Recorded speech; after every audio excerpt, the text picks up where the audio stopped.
Financial reconciliation. అబ్బో, ఈ పేరు వినగానే చాలామందికి ఒకటే గుర్తొస్తుంది. గంటల తరబడి లెక్కల పుస్తకాలతో కుస్తీ పట్టడం, అస్సలు దొరకని తప్పులు, ఆఖరికి వచ్చే తలనొప్పి. కరెక్టే కదా? నిజానికి ఇది చాలా కంపెనీలకు, చిన్నవైనా పెద్దవైనా ఒక పెద్ద సవాలే.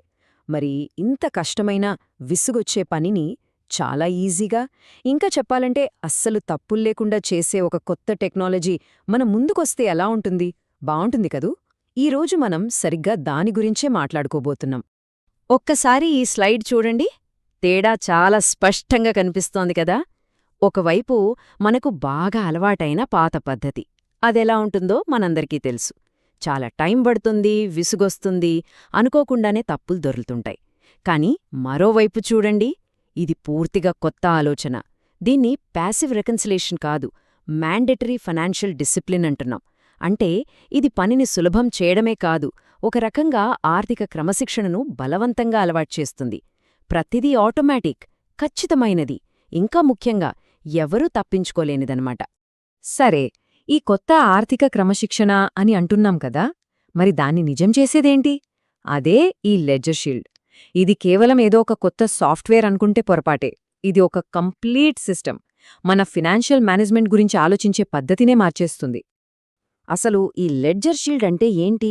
సింపుల్గా చెప్పాలంటే ఇది రియల్ వరల్డ్ బిజినెస్ ప్రాబ్లమ్స్ కోసం డిజైన్ చేసిన ఒక పవర్ఫుల్ సిస్టమ్. ఇది ఏం చేస్తుందంటే, మనం ఇప్పటిదాకా చూసిన రీకన్సిలియేషన్ అనే ఆ బోరింగ్ పనిని ఒక యాక్టివ్ డిసిప్లిన్గా మార్చేస్తుంది. దీని వెనకున్న మ్యాజిక్ ఏంటంటే ఆర్టిఫిషియల్ ఇంటెలిజెన్స్, అంటే ఏఐ, ఇంకా చాలా స్ట్రిక్ట్ రూల్స్. దీని మెయిన్ గోల్ ఒకటే, బ్యాంక్ స్టేట్మెంట్స్ని మన అకౌంట్స్ బుక్స్లో ఉన్న ఎంట్రీస్ని ఆటోమేటిక్గా కరెక్ట్గా మ్యాచ్ చేయడం. ఓకే, బానే ఉంది. మరి ఈ లెడ్జర్ షీల్డ్ ఇంజిన్ లోపల అసలు ఏం జరుగుతుంది? అదెలా రా డేటాని, అంటే మామూలు డేటాని మనం పూర్తిగా నమ్మగలిగే రిజల్ట్స్గా మారుస్తుంది? దానికోసం ఇది ఒక 5 లేయర్ ఆర్కిటెక్చర్ ఫాలో అవుతుంది. ఆ 5 స్టెప్స్ ఏంటో ఇప్పుడు చూసేద్దాం. సో, డేటా ఈ సిస్టంలోకి వచ్చాక దాని జర్నీ ఎలా ఉంటుందంటే 5 స్టెప్స్లో ఉంటుంది. First, input. ఇక్కడ డేటాని తీసుకుని కరెక్ట్గా ఉందో లేదో చెక్ చేస్తుంది. Next, intelligence layer. ఇక్కడే అసలు బ్రెయిన్ వర్క్ అంతా జరిగేది. డేటాని ఎనలైజ్ చేసి మ్యాచెస్కి స్కోర్ ఇస్తుంది. మూడోది చాలా ముఖ్యమైనది, ఎన్ఫోర్స్మెంట్. ఇక్కడ కొన్ని రూల్స్ని కంపల్సరిగా అప్లై చేస్తుంది. నాలుగోది, అవుట్కమ్. అంటే దీనివల్ల ఫినాన్షియల్గా ఎంత ఇంపాక్ట్ ఉందో ట్రాక్ చేస్తుంది. ఫైనల్గా ఐదోది, ఎంగేజ్మెంట్. ఇది యూజర్స్లో మంచి అలవాట్లని ఎంకరేజ్ చేస్తుంది. ఇప్పుడు మనం రెండో లేయర్ గురించి కొంచెం డీప్గా చూద్దాం. అదే ఇంటెలిజెన్స్ లేయర్. ఇది ఈ మొత్తం సిస్టమ్కి మెదడు లాంటిదని చెప్పుకోవచ్చు. దీని పనేంటంటే ఏఐని ఉపయోగించి ట్రాన్సాక్షన్స్ని ఆటోమేటిక్గా మ్యాచ్ చేయడం. ప్రతి మ్యాచ్కి 0 నుంచి 100 వరకు ఒక స్కోర్ కూడా ఇస్తుంది. అంతేకాదు, ఏదైనా తేడాగా హై రిస్క్ ఐటెం కనిపిస్తే వెంటనే పసిగడుతుంది. ఫాల్స్ పాజిటివ్స్ రాకుండా, అంటే తప్పుడు మ్యాచెస్ని చూపించకుండా ఉండటానికి సిగ్నల్ కంట్రోల్ అనే స్పెషల్ రూల్స్ కూడా వాడుతుంది. దీనివల్ల ఏ ఒక్క పాయింట్ కూడా రిజల్ట్ని పూర్తిగా డామినేట్ చేయలేదన్నమాట. లెడ్జర్ షీల్డ్ ఎలా ఆలోచిస్తుందో చూడటం చాలా ఇంట్రెస్టింగ్గా ఉంటుంది. ఇదేదో మాయ చేసే బ్లాక్ బాక్స్ కాదు, ప్రతిదీ మనకు క్లియర్గా చూపిస్తుంది. ఒక మ్యాచ్ స్కోర్ని లెక్కించడానికి దేనికి ఎంత వెయిటేజ్ ఇస్తుందో చూడండి. అమౌంట్కి 40%, డేట్కి 25%, డిస్క్రిప్షన్కి కూడా 25%, ఇంకా రిఫరెన్స్ నంబర్కి 10%. ఇలా ప్రతిదీ ఓపెన్గా ఉండటమే దీనిపై నమ్మకాన్ని పెంచుతుంది. ఈ ఒక్క మాట సిస్టమ్ యొక్క కోర్ ప్రిన్సిపుల్ని చాలా బాగా చెప్తుంది. అదేంటంటే, ఒక మ్యాచ్ని కన్ఫర్మ్ చేయాలంటే అమౌంట్, డేట్ కరెక్ట్గా సరిపోతే సరిపోదు, దాంతోపాటు అర్థవంతమైన ఆధారం కూడా ఉండాలి. ఉదాహరణకి, బ్యాంక్ స్టేట్మెంట్లో శాలరీ అని, మన లెడ్జర్లో జీతమని ఉందనుకోండి. ఈ సిస్టమ్ దాని మీనింగ్ని అర్థం చేసుకోగలదు. అంటే ఏ ఒక్క సిగ్నల్ కూడా డిసిషన్ని డామినేట్ చేయలేదు. ఇది ఖచ్చితత్వం కోసం పెట్టిన ఒక సేఫ్టీ నెట్ లాంటిది. రైట్, ఇప్పుడు మూడో లేయర్కి వద్దాం. ఇదే ఎన్ఫోర్స్మెంట్ లేయర్. దీన్ని సిస్టమ్ యొక్క మజిల్ అని పిలవచ్చు, అంటే కండరాలు లాంటిది. ఇదొక స్ట్రిక్ట్ గేట్ కీపర్లా పనిచేస్తుంది. ఇంపార్టెంట్ చెక్స్ని ఎవరూ స్కిప్ చేయకుండా, బైపాస్ చేయకుండా ఆపుతుంది. అంతేకాదు, ఏదైనా హై రిస్క్ ఐటమ్ మీద రివ్యూ పూర్తి కానంతవరకు డేటాని ఎక్స్పోర్ట్ చేయనివ్వదు, బ్లాక్ చేసేస్తుంది. ఒక చిన్న ఎగ్జాంపుల్ చూద్దాం. సిస్టమ్ ఒక ట్రాన్సాక్షన్నే చూసింది. అందులో 10,000 రూపాయలు కన్నా ఎక్కువ తేడా ఉంది. అది వెంటనే దాన్ని ఒక హై రిస్క్ ఐటెంగా గుర్తుపడుతుంది. ఇలాంటి సిచ్యువేషన్లో సిస్టమ్ ఊరుకోదు, వెంటనే అలర్ట్ చేసి దీనికి మనిషి తప్పనిసరిగా రివ్యూ చెయ్యాలి అని చెప్తోంది. ఇదిగో ఇక్కడ చూడండి, ఆ ఎన్ఫోర్స్మెంట్ లేయర్ పవర్ ఏంటో ఈ స్లైడ్ ఒక్కదానితో అర్థమైపోతుంది. సిస్టమ్ చాలా క్లియర్గా చెప్తోంది.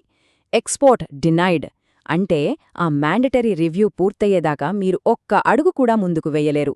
దీనివల్ల ఏంటంటే పెద్ద పెద్ద పొరపాట్లు జరగకుండా ముందుగానే ఆపేస్తుంది. ఇక చివరి 2 లేయర్స్ గురించి క్విక్గా చూసేద్దాం. 4వది అవుట్కమ్ లేయర్.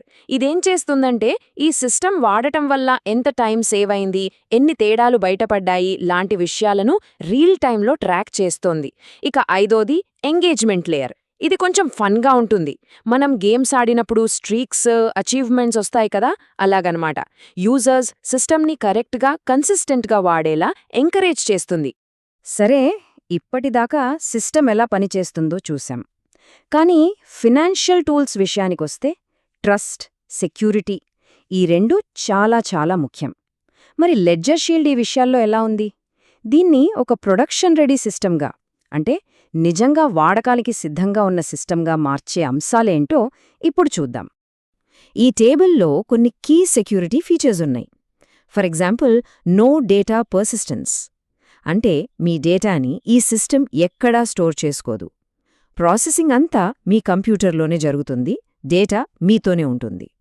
ఇంకోటి క్లయింట్ సైడ్ ఓన్లీ అంటే మీ డేటా మీ సిస్టమ్ దాటి బయట ఏ సర్వర్కి వెళ్ళదు. అలాగే ఫెయిల్ ఫాస్ట్ డిజైన్ అంటే ఏ చిన్న ఎర్రర్ వచ్చినా సిస్టమ్ అక్కడికక్కడే ఆగిపోతుంది. దీనివల్ల తప్పుడు రిపోర్ట్లు జనరేట్ అయ్యే ఛాన్సే లేదు. ఇక మీరు చేసే ప్రతి డిసిషన్కి ఆడిట్ ట్రెయిల్ అంటే ఒక రికార్డ్ కూడా ఉంటుంది.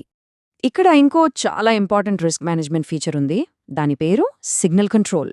సింపుల్గా చెప్పాలంటే కొన్నిసార్లు ఒకే ఒక్క డీటెయిల్, ఉదాహరణకు రెఫరెన్స్ నంబర్ మ్యాచ్ అయిందని చెప్పి మిగతావి మ్యాచ్ కాకపోయినా సిస్టమ్ దాన్ని సరిపోయింది అని చెప్పే ప్రమాదం ఉంటుంది.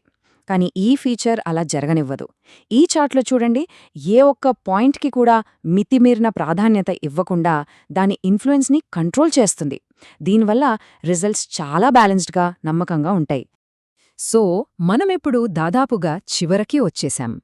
ఈ మ్యాండటోరీ డిసిప్లిన్ కాన్సెప్ట్ వల్ల వచ్చే అసలైన బెనిఫిట్స్ ఏంటో ఒక్కసారి సమరైజ్ చేసుకుందాం. ఇది నిజంగా రీకన్సిలియేషన్ ప్రాసెస్లో ఒక విప్లవం లాంటిది.